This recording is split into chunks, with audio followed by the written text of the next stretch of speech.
मोहभंग पहले प्यार से भाग 6। पिछले भाग में आपने जाना दीपक और नेहा एक दूसरे को पसंद करने लगे हैं। अब आगे। दीपक ने नेहा का हाथ अपने होठों से चूम लिया और कहने लगा, मैंने जब तुम्हें पहली बार देखा था तुम्हारे जन्मदिन के दिन, तुम्हें याद है? तुम नीले रंग की सलवार कमीज पहने हुई थी और कान में चूड़ियों जितनी बड़ी बड़ी बालियां। आपको इतना याद है? और मुझे हमेशा लगता था कि आप मेरी ओर ध्यान से नहीं देखते। वैसे कितनी लड़कियों को ऐसे ध्यान से देखा है?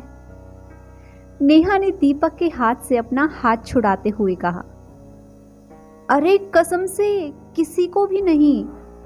वो तो मैं तुम्हारे घर में बैठा था और तुम अपनी मम्मी के साथ घर के अंदर हंसते हुए आ रही थी, तो मैंने सिर उठाकर एक बार देखा था और तुम इतनी अच्छी लग रही थी कि तुम्हारा वो रूप मेरे मन में बस गया।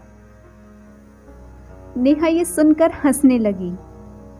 आप इतनी सफाई क्यों दे रहे हैं? मैं मजाक कर रही थी। दीपक सिर झुकाकर मुस्कुराने लगा। पूजा राज के साथ बाइक से जा रही थी।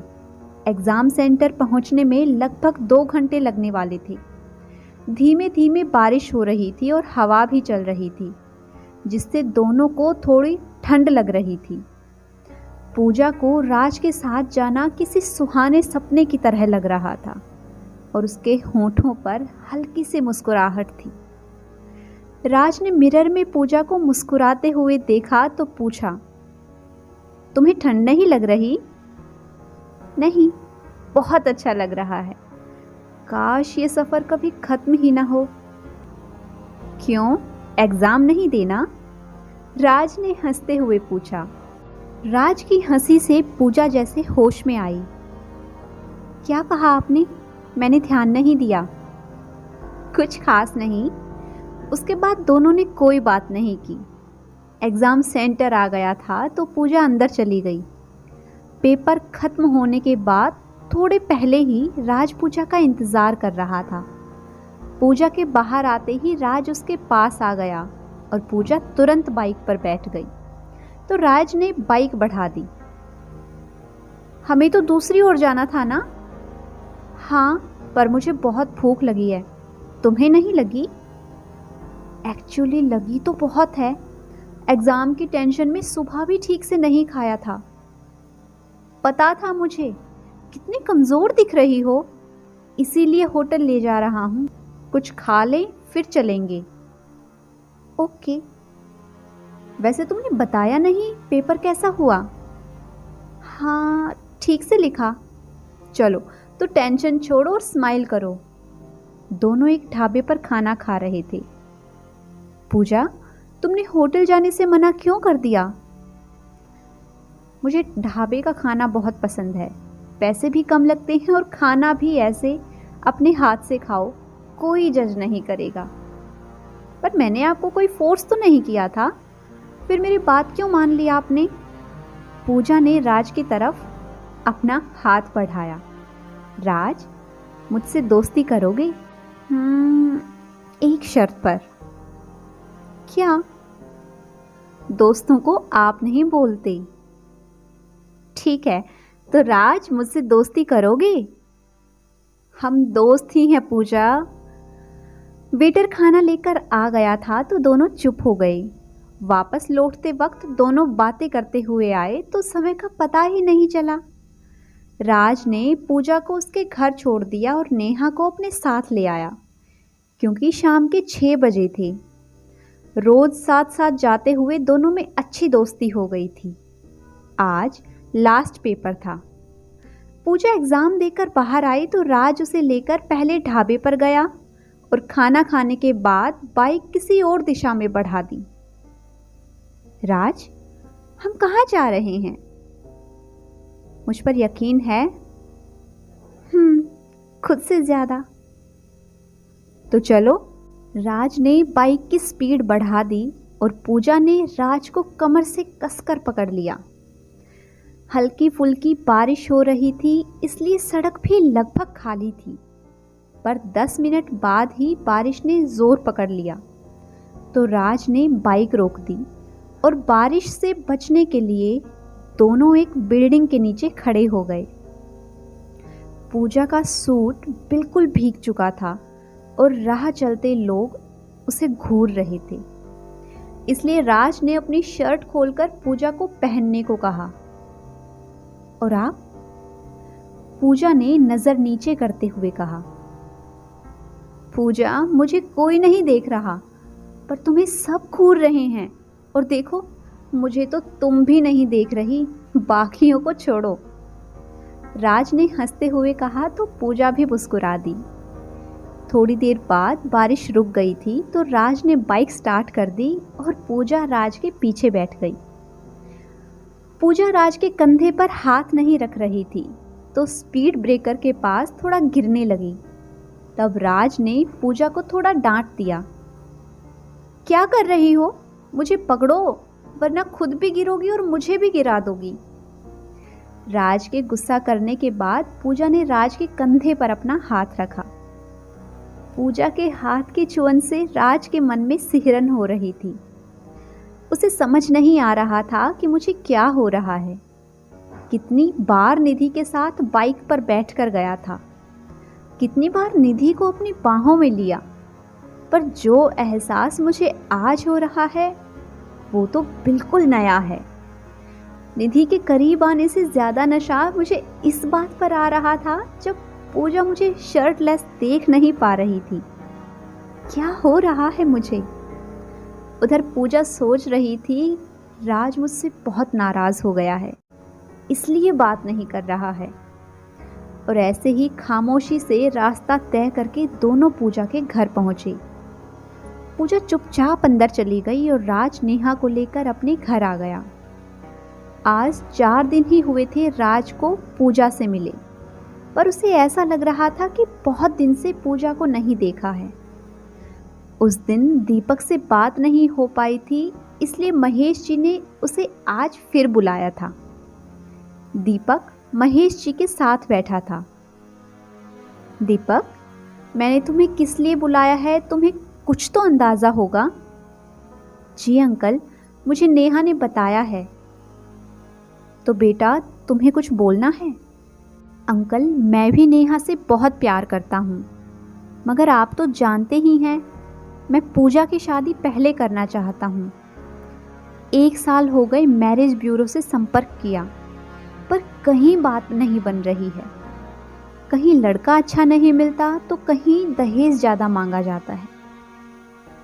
बेटा, मेरी बात मानो तो पूजा बेटी को अपनी पढ़ाई पूरी करने दो। तब तक अगर अच्छा रिश्ता आता है तो कर देंगे शादी। और बेटा, अब तो तुम्हारा काम भी अच्छा चल रहा है तो ज़्यादा टेंशन मत लो।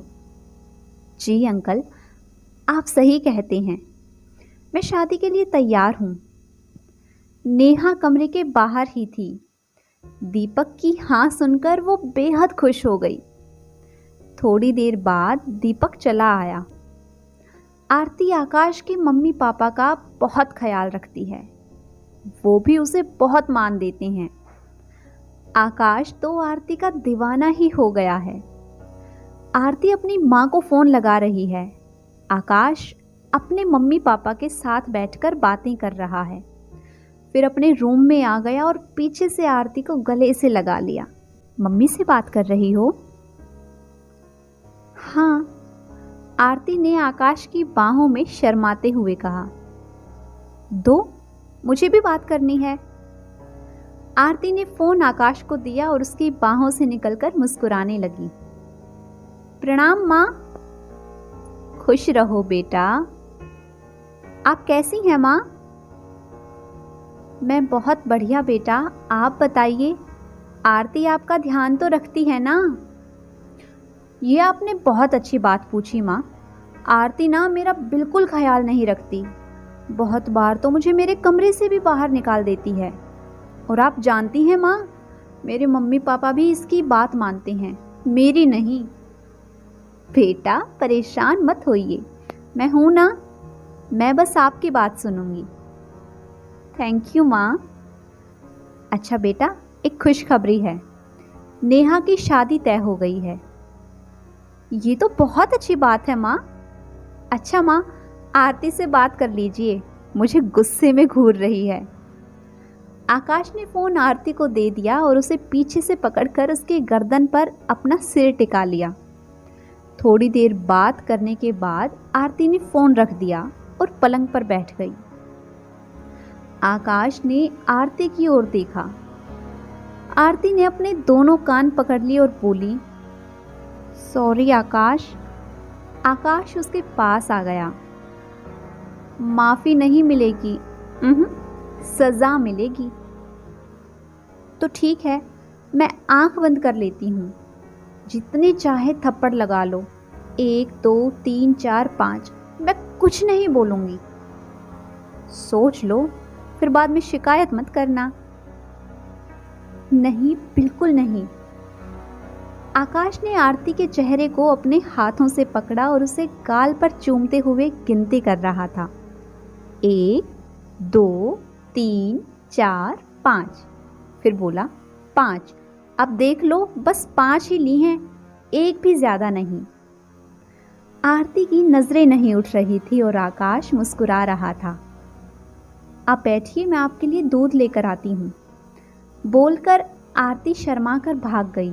उधर सुधा जी आरती से बात करने के बाद अनुपमा से फ़ोन पर बात कर रही थी। अनुपमा का 1 साल का बेटा है। वो अपने ससुराल में छोटी बहू है। वो भी अपने परिवार में बहुत खुश है।